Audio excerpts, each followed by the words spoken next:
Ô Seigneur Jésus-Christ, notre vrai Dieu, nous voulons te sentir encore et encore de plus en plus dans nos vies, dans ma vie et dans la vie de mes frères et sœurs qui sont avec moi dans la mission et vie. Nous voulons avoir plus de temps. Nous voulons que tu fasses grandir notre don de discernement pour que nous puissions de plus en plus discerner ta voix et ta volonté. Merci Seigneur.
Plus de toi, Seigneur, plus de toi, plus de ta ressemblance, plus de toi, plus de discernement de ta voix, de ta volonté, Seigneur, plus de toi,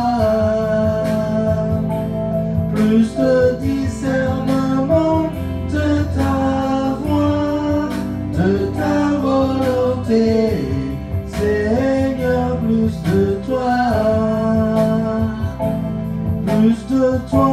Seigneur, plus de toi, plus de ta ressemblance, plus de toi, plus de discernement de ta voix, de ta volonté, Seigneur, plus de toi, plus de discernement de ta voix, de ta volonté, Seigneur, plus de toi.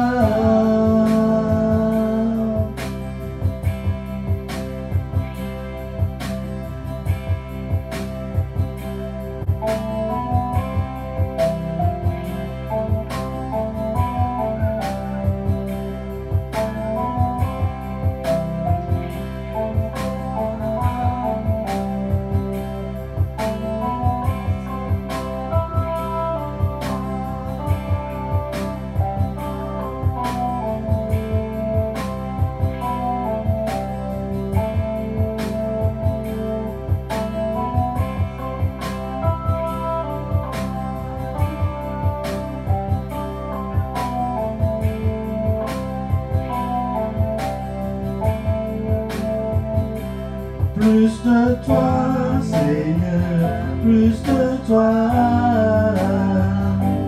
plus de ta ressemblance, plus de toi, plus de discernement de ta voix, de ta volonté, Seigneur, plus de toi, plus de discernement de ta voix, de ta volonté, Seigneur, plus de toi, Seigneur, plus de toi, plus de ta ressemblance, plus de toi, plus de discernement de ta voix,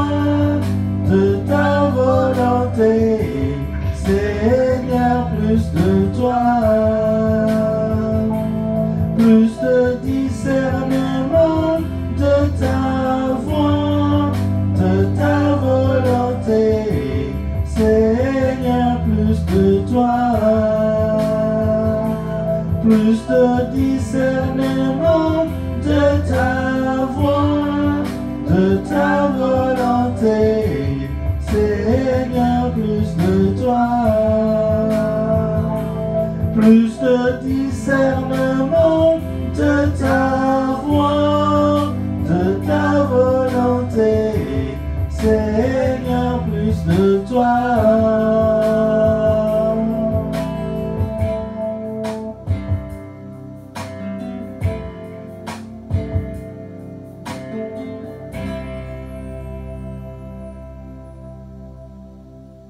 Merci notre vrai Dieu Jésus-Christ. Merci.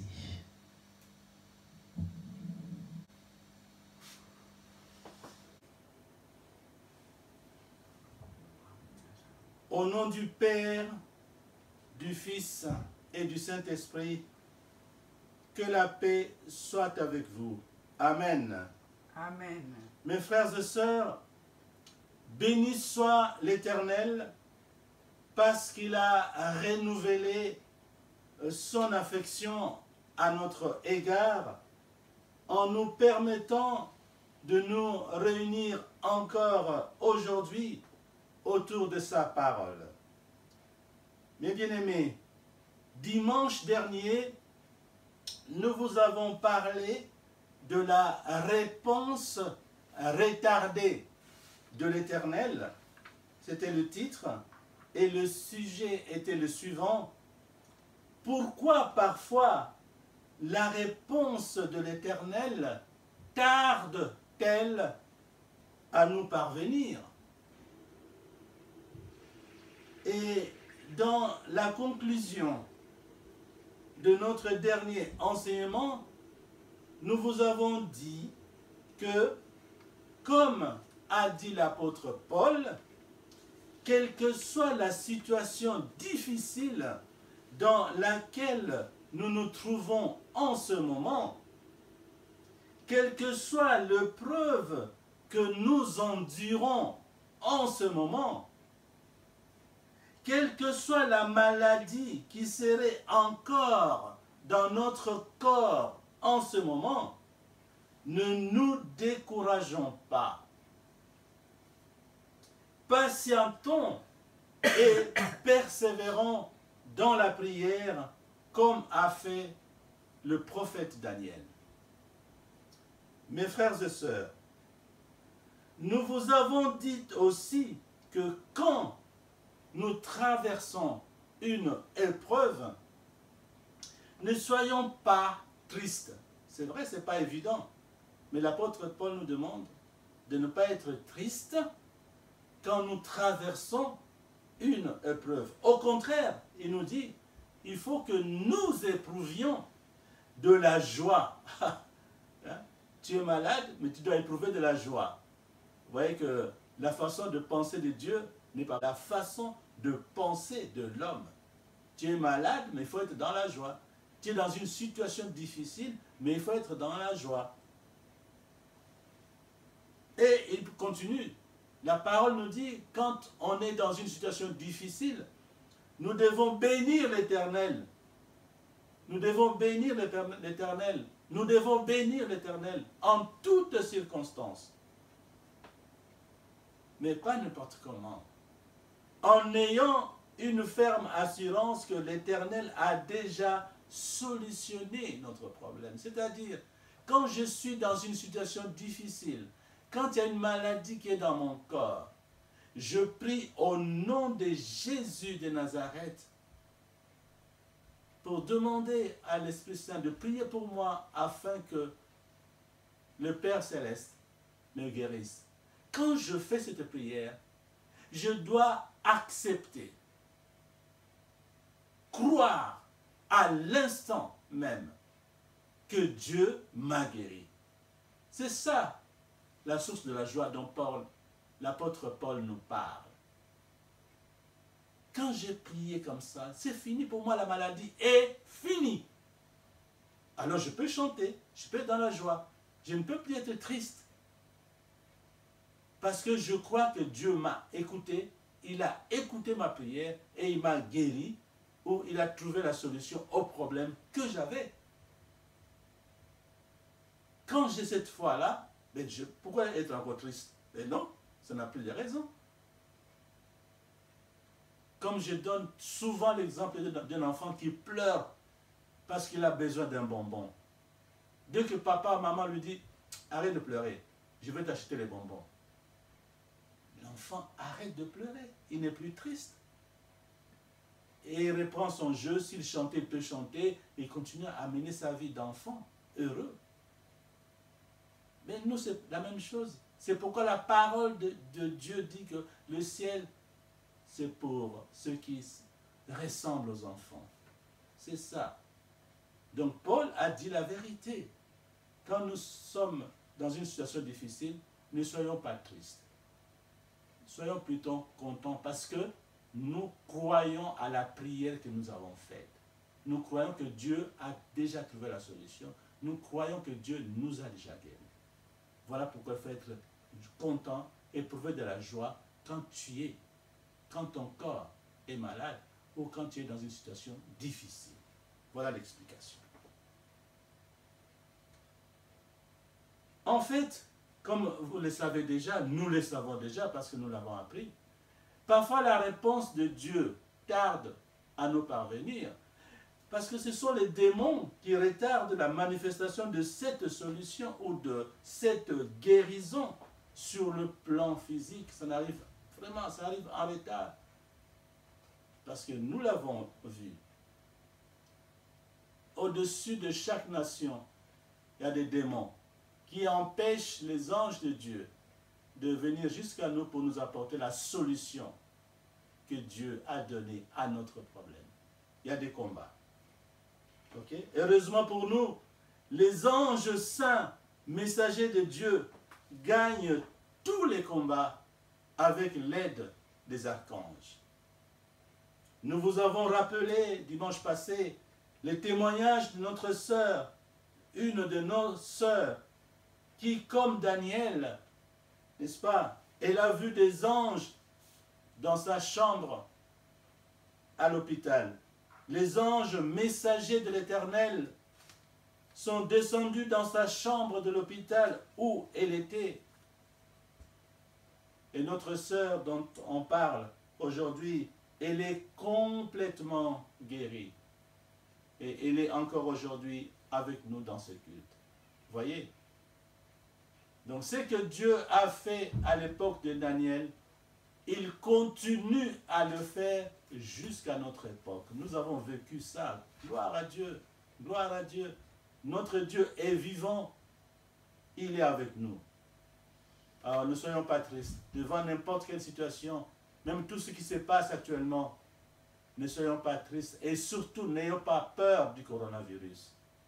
Dieu est plus fort que le coronavirus. Notre Dieu est plus fort que le coronavirus. Jésus-Christ est plus fort que le coronavirus. Alors n'ayons pas peur. Ayons foi, ayons confiance en la puissance du nom de Jésus-Christ. Oui. Soyons donc heureux parce que notre Seigneur Jésus-Christ est fidèle à ses promesses et il est tout puissant. C'était, mes bien-aimés, un bref rappel de ce dont nous vous avons parlé dimanche dernier. Aujourd'hui, mes bien-aimés, nous allons vous parler des signes de la fin de temps. C'est le titre et le sujet est le suivant. Le premier signe de la fin de temps. Donc aujourd'hui, nous allons parler du premier signe de la fin de temps. Mes frères et sœurs, l'Esprit Saint m'a mis dans le cœur de vous parler des signes de la fin des temps, parce que, comme vous le savez déjà, nous sommes en train de passer une période très, très difficile. L'année 2020 est pleine de situations, elle est pleine de circonstances, elle est pleine de moments elle est pleine d'événements très, très douloureux, l'année 2020. Il y a beaucoup de personnes qui dépriment parce qu'ils ne comprennent plus rien. Notre médecin généraliste nous a dit ça. Beaucoup de personnes dépriment. Pour beaucoup de personnes, la vie est devenue morose, triste, parce qu'il y a tellement de morts, il y a tellement de morts. Beaucoup ont perdu des êtres chers, vous le savez, à cause du Covid-19.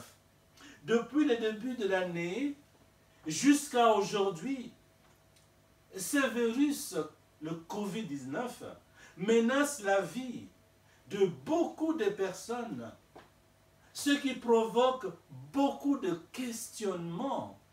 Les gens se posent beaucoup de questions. Oui, beaucoup de personnes se demandent, mais qu'est-ce qui se passe réellement? Qu'est-ce qui se passe dans le monde actuellement? Vous le savez, nous étions confinés et nous voici de nouveau confinés. Ni les scientifiques, ni les politiques, personne ne maîtrise la situation. Alors, certaines personnes se demandent si c'est un signe de la fin de temps. Voilà, mes frères et sœurs, pourquoi nous vous parlons aujourd'hui des signes de la fin de temps. Bien-aimés, la Bible contient un grand nombre de prophéties qui parlent des signes précurseurs de la fin des temps. Nous ferons plus référence aux prophéties qui ont été faites par notre Seigneur Jésus-Christ lui-même. Ces prophéties sont révélées dans les évangiles et d'autres de ces prophéties sont révélées dans le livre de l'Apocalypse. Aujourd'hui, comme nous avons dit, nous parlerons du premier signe. Mais avant de parler du premier signe, nous vous parlerons, pour comprendre le contexte, d'une prophétie de notre Seigneur et de la question de ses disciples qui a causé ou a poussé Jésus-Christ à leur parler des signes de la fin des temps. Nous allons, en toute logique, commencer par la prophétie. Et cette prophétie est écrite dans l'évangile de Matthieu, au chapitre 24, et nous allons lire le verset 1 et 2.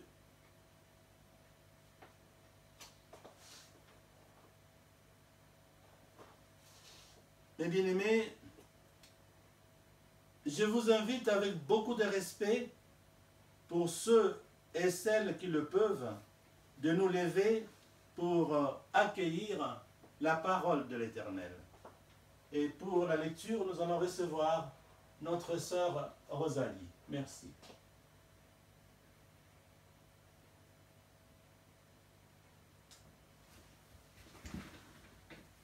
Voici la parole de Dieu. Amen. Comme Jésus s'en allait, au sortir du temple, ses disciples s'approchèrent de lui, en firent remarquer les constructions. Mais il leur dit, « Voyez-vous tout cela? Je vous le dis en vérité, il ne sera pas ici pierre sur pierre qui ne soit renversée. » Amen. Amen.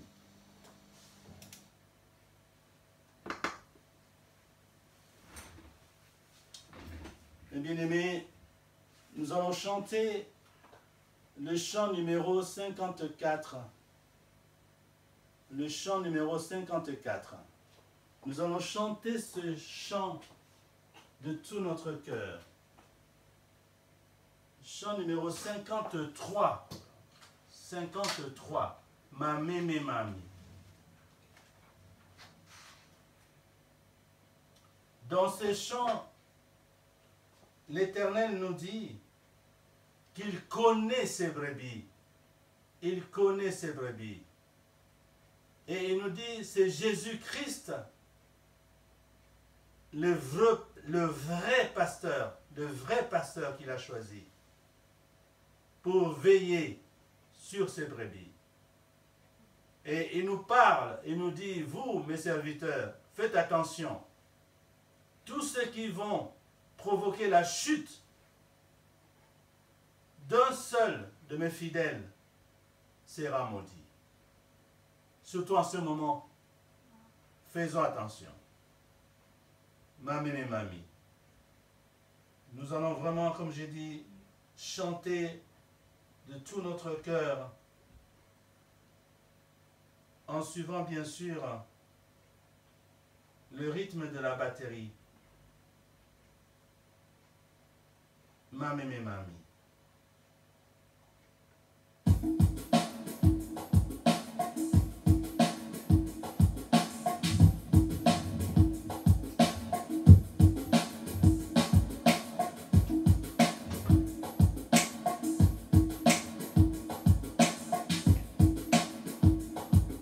Mono Nzambi yatunga dibondo mameme mami nzeimo mamonso isumvuluzi imvungi ya sola modikilangamo ye moto malundamo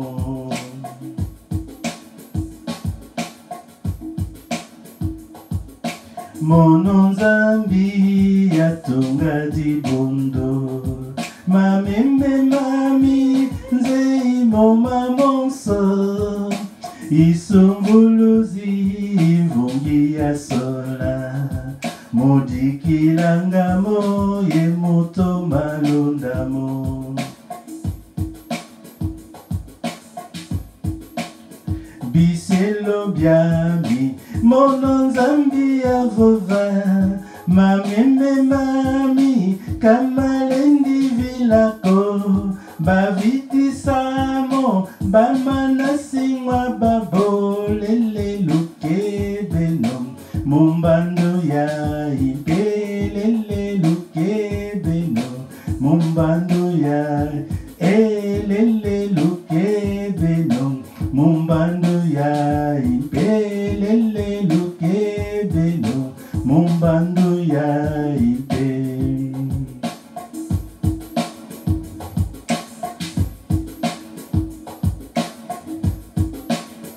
biselo byami Mono Nzambi avova mameme mami kamalendi vilako bavitisamo bamanasingwa babolele lukebeno mumbando ya impelele lukebeno mumbando ya elele lukebeno mumbando ya impelele lukebeno mumbando ya impe.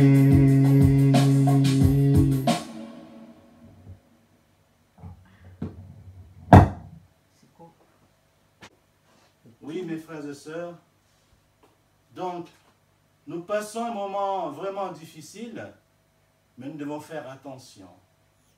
Nous devons faire attention. Et surtout nous, enfants de Dieu, là nous venons de chanter. Soyons vigilants. Aidons les gens à garder leur foi. Aidons les gens à garder leur foi. Et surtout, ne pas décourager par notre comportement. Parce que les gens ont besoin de Dieu. Les scientifiques, les politiques, personne ne maîtrise la situation actuellement. Ils sont perdus. Donc, tout le monde commence à regarder vers Dieu. Parce que à l'hôpital, il n'y a pas de solution. Il n'y a pas de médicaments, il n'y a rien. Là, ils sont en train de se battre pour trouver le vaccin. Mais il n'y a rien. Donc, le moment est propice pour nous, enfants de Dieu, d'attirer les gens vers Dieu. Que venez. Parce que nous, on n'a pas peur. On n'a pas peur du Covid-19. Parce que nous avons appris, on nous a enseigné, on nous a révélé l'antidote. Veillez et priez en tout temps. C'est le moment d'aider ces gens-là. Mais si toi, enfant de Dieu, au lieu d'aider le peuple de Dieu, les brebis de Dieu, tu fais le contraire, nous venons de chanter, tu seras maudit. Faisons attention, le moment est propice pour attirer les gens vers Dieu. Alors travaillons mes frères, travaillons. Le moment est favorable pour attirer les gens vers Jésus-Christ, qui est notre vrai pasteur, comme nous venons de chanter.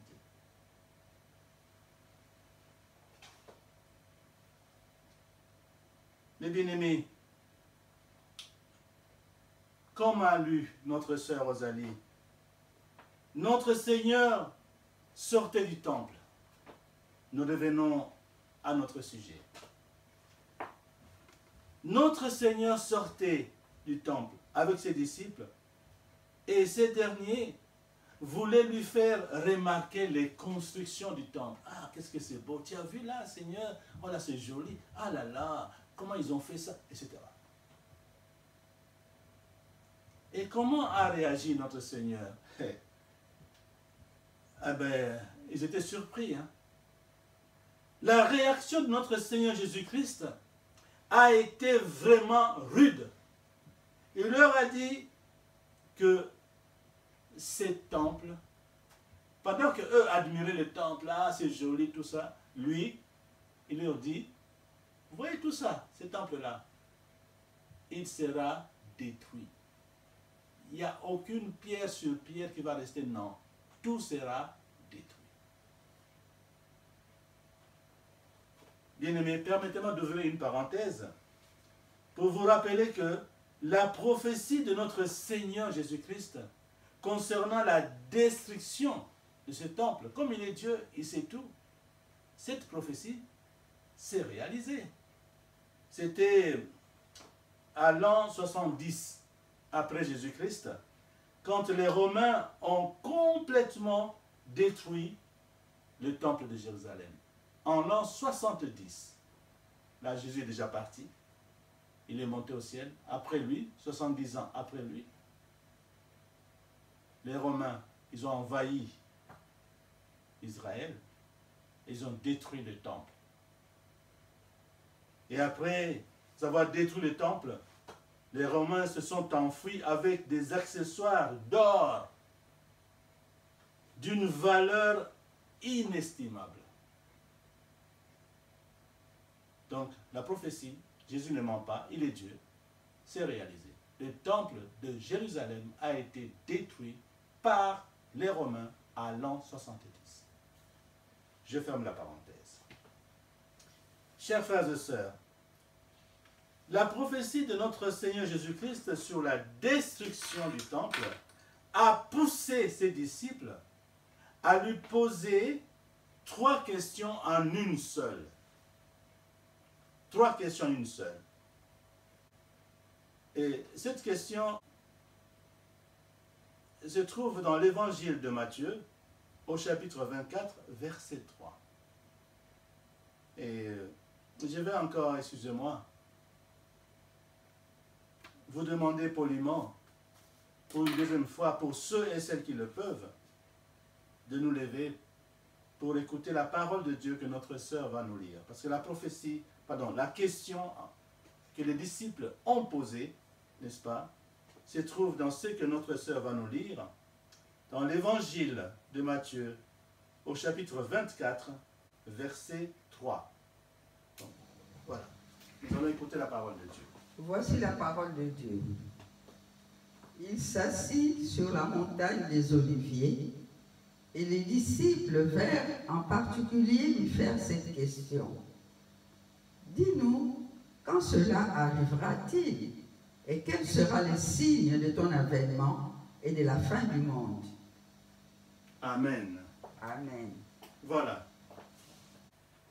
Mes frères et sœurs, dans le texte que nous venons d'écouter, que vient de lire notre sœur Rosalie, nous constatons, comme nous venons de le dire tout à l'heure, n'est-ce pas, que les disciples de Jésus-Christ, en fait, ils ont posé 3 questions en une seule.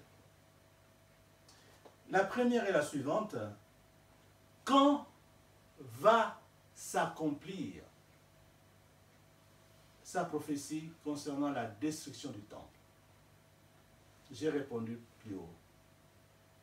La prophétie s'est réalisée. Il ne leur a pas dit. Mais la Bible nous dit, la prophétie s'est réalisée en l'an 70 après Jésus-Christ. Ça, c'est la première question. Deuxième question: quel sera le signe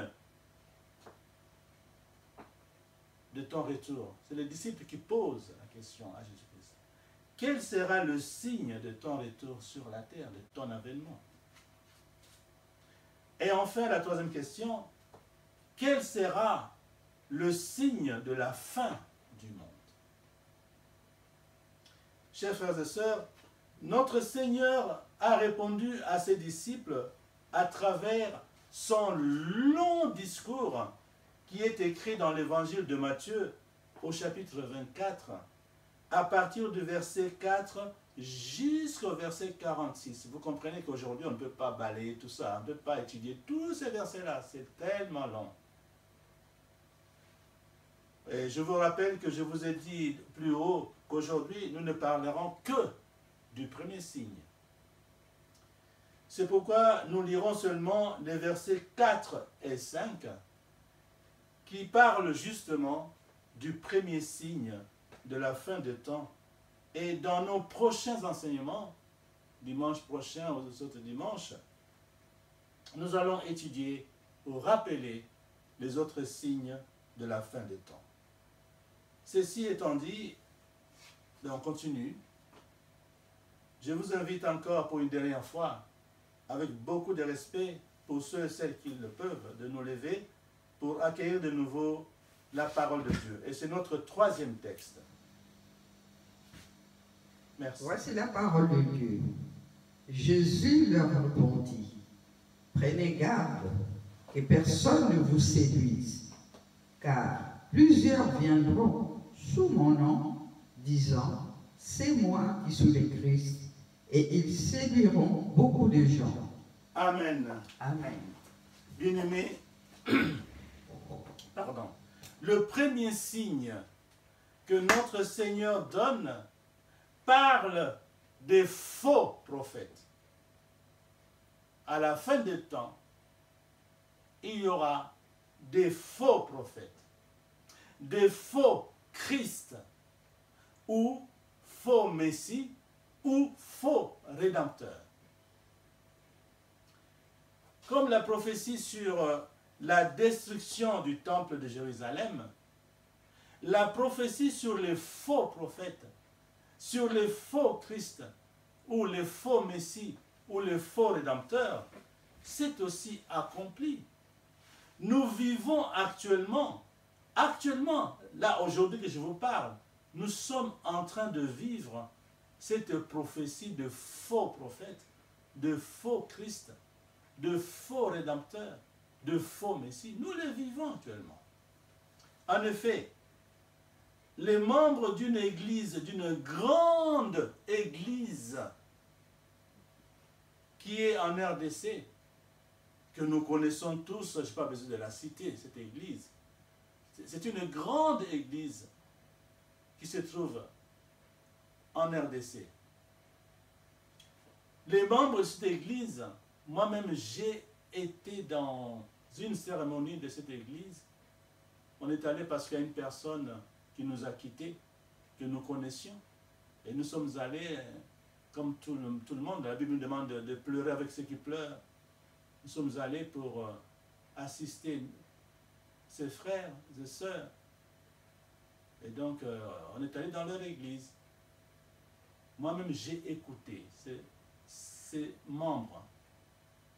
Ils proclamaient à haute voix et sous forme de slogan. Un slogan qu'ils répètent 3 fois. Ils proclamaient que leur prophète est le Saint-Esprit. Moi-même, j'ai entendu ça. J'étais avec ma sœur Rosalie dans leur église. Ils proclamaient comme ça à haute voix que leur prophète, pendant 3 fois, c'est un slogan qu'ils répètent 3 fois, que leur prophète est le Saint-Esprit. Et leur conducteur et représentant légal actuel, selon eux, est l'incarnation de leur prophète. Et ils disent que ces derniers, c'est-à-dire le représentant légal actuel, qu'il est Dieu. Ils le disent. Hein? Il y a des preuves. Ils le disent. Quand les membres de son église s'adressent à lui, ils commencent par le titre honorifique. Quel titre? Ils disent sa divinité.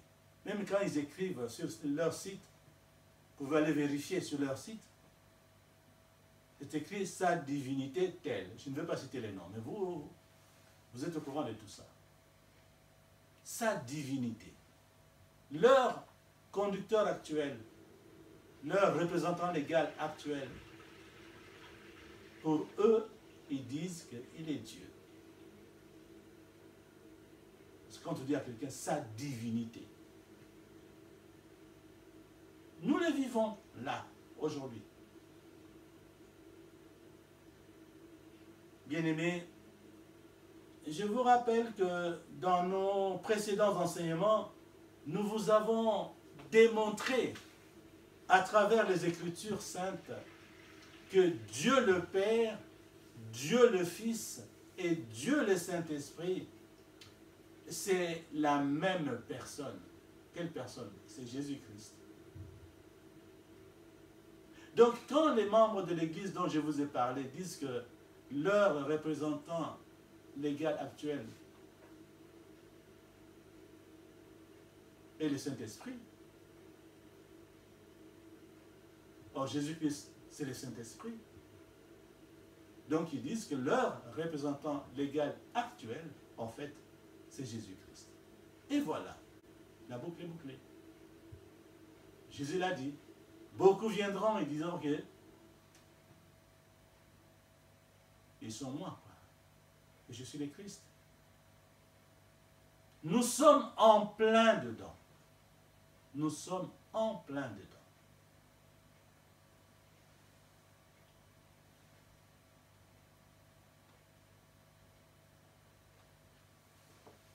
Et comme a dit notre Seigneur, beaucoup de personnes sont séduites et ils sont membres de cette grande église qui est au Congo RDC. Vous pouvez vérifier, vous le savez. Donc Jésus n'a pas menti. Sa prophétie sur la destruction du temple de Jérusalem a eu lieu. Ça s'est réalisé en l'an 70 après Jésus-Christ. Le temple a été détruit par les Romains. Sa prophétie sur le faux Christ, le faux prophète, nous le vivons actuellement. Je vous ai donné un exemple que vous pouvez vérifier vous-même. Une grande église qui est en RDC. Leur représentant légal actuel, pour eux, c'est la réincarnation. C'est-à-dire leur prophète est né de nouveau à travers leur représentant actuel. C'est ça la réincarnation. Et il est Dieu, il est le Saint-Esprit. Or, Jésus-Christ, il est le Dieu le Père, Dieu le Fils, Dieu le Saint-Esprit. Nous l'avons démontré par les Écritures. Et donc pour eux, leur représentant légal actuel est Jésus-Christ. C'est ce que nous avons dit. Car plusieurs viendront sous mon nom, disant, c'est moi qui suis le Christ. Et ils séduiront beaucoup de gens. Jésus l'a dit. Et dans cette église, il y a beaucoup de personnes sont séduites. Donc, une fois de plus, je répète, cette prophétie se réalise maintenant. Là. Nous le vivons maintenant. Mes chers frères et sœurs, pour terminer, nous venons de vous parler du premier signe de la fin des temps. Mes bien-aimés, la prophétie de notre Seigneur Jésus-Christ concernant les faux prophètes, le faux Christ, ou faux Messie, ou faux Rédempteur, nous engage à exercer un bon discernement. Surtout maintenant que le Covid balaye, hein, tu seras dans quel camp? Tu seras où? Tu es où déjà? Donc faisons attention.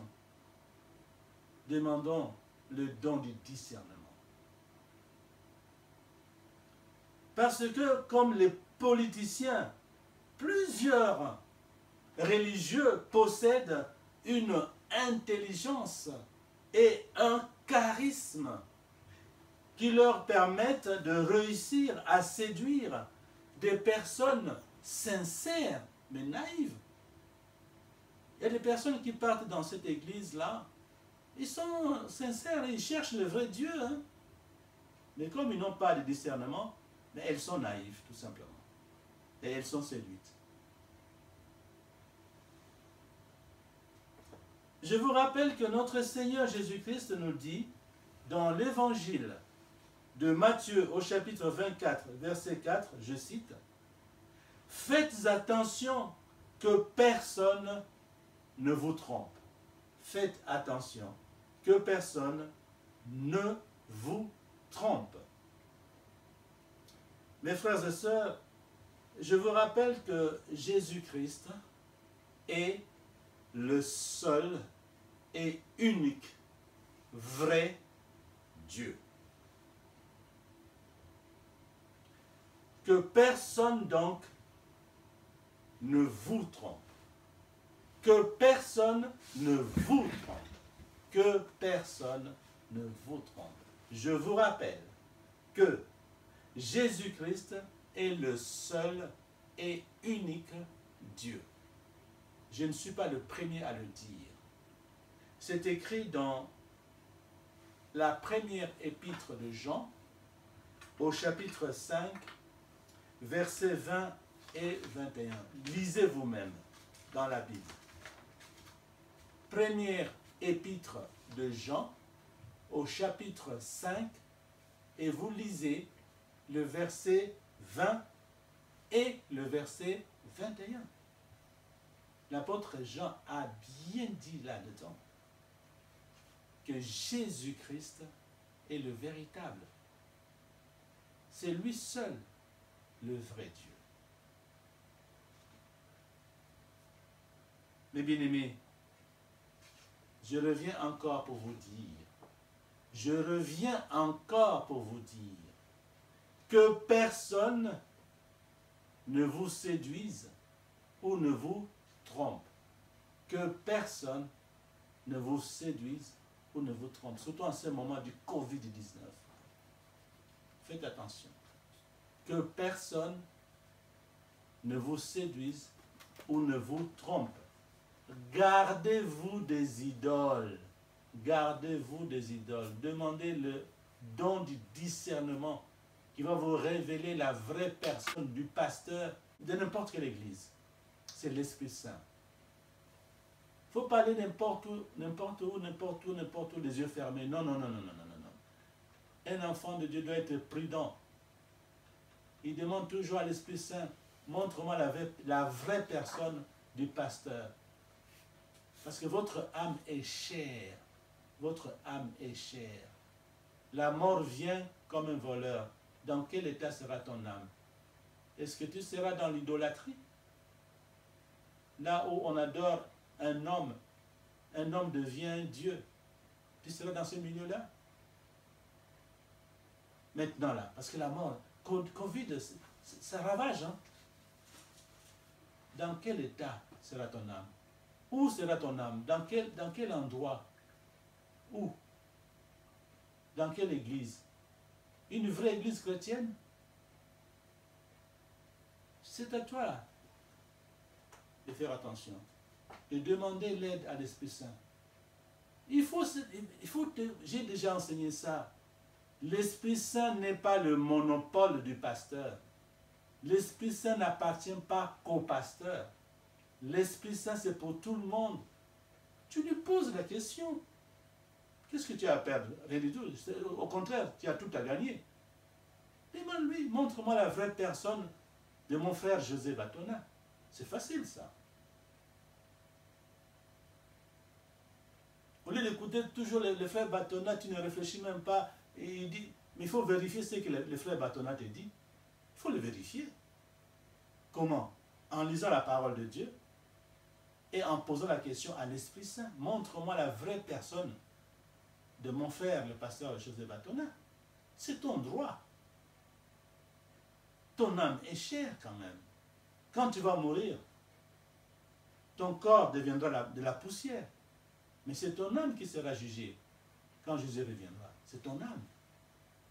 Il ne faut pas amener ton âme n'importe où quand même. Ne soyez pas naïfs, mes frères et sœurs. Ne soyez pas naïfs et naïfs.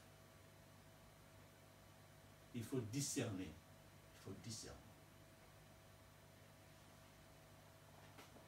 Alors je répète encore une fois, que personne ne vous séduise ou ne vous trompe.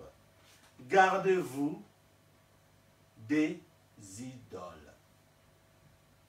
Jésus-Christ, Jésus-Christ, Jésus-Christ est le vrai et unique Dieu.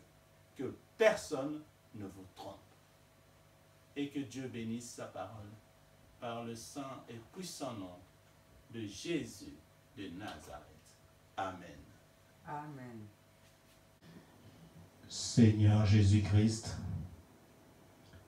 nous venons encore humblement devant toi, parce que c'est toi le chemin, la vie et la vérité. Nous venons, Seigneur, vers toi pour que tu nous aides justement à marcher sur ton chemin qui mène à la vérité et finalement à la vie éternelle. Parce que toi seul es capable, toi seul as l'autorité et le pouvoir de donner la vie à qui tu veux. Nous venons vers toi, Seigneur Jésus-Christ, pour que tu nous donnes la vie éternelle. Nous te le demandons humblement, avec foi en la puissance de ton nom de Jésus de Nazareth. Merci.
Oh Seigneur, écoute-moi,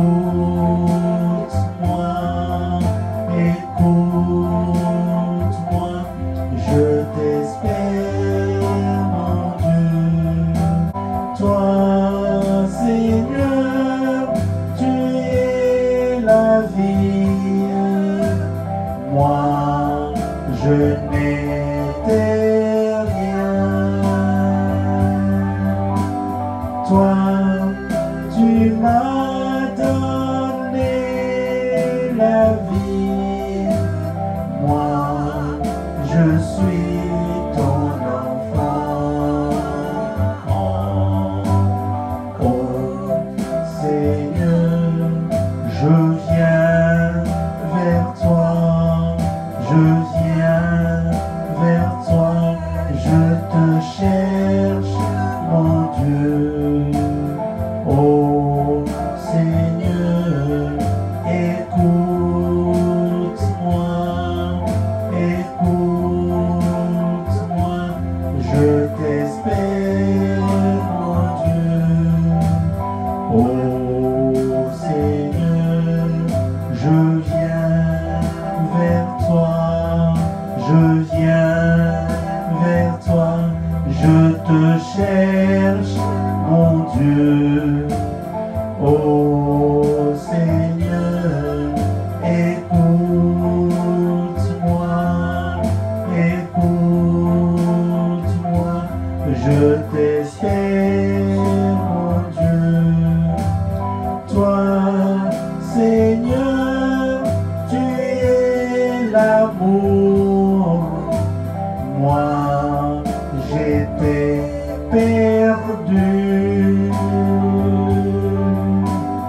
Toi, tu es toute tendresse. Moi, je cherche ta main. Oh Seigneur, je viens vers toi. Je viens vers toi. Je te cherche, mon Dieu. Oh Seigneur, écoute-moi, écoute-moi, je t'espère, mon Dieu. Oh Seigneur, je viens vers toi, je viens vers toi, je te cherche, mon Dieu. Oh Seigneur, écoute-moi, écoute-moi, je t'espère, mon Dieu. Toi, Seigneur, tu es lumière. Moi, je ne vois pas. Ta parole nous éclaire. Fais, Seigneur, que je vois. Oh Seigneur, je viens vers toi. Je viens vers toi. Je te cherche, mon Dieu. Oh Seigneur, écoute-moi, écoute-moi, je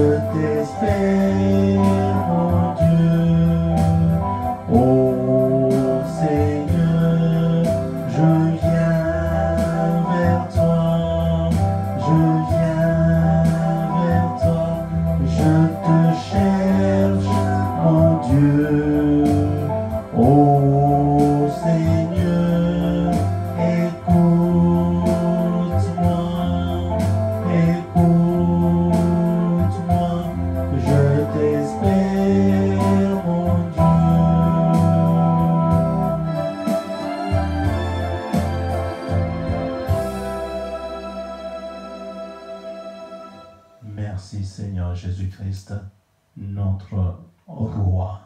Merci.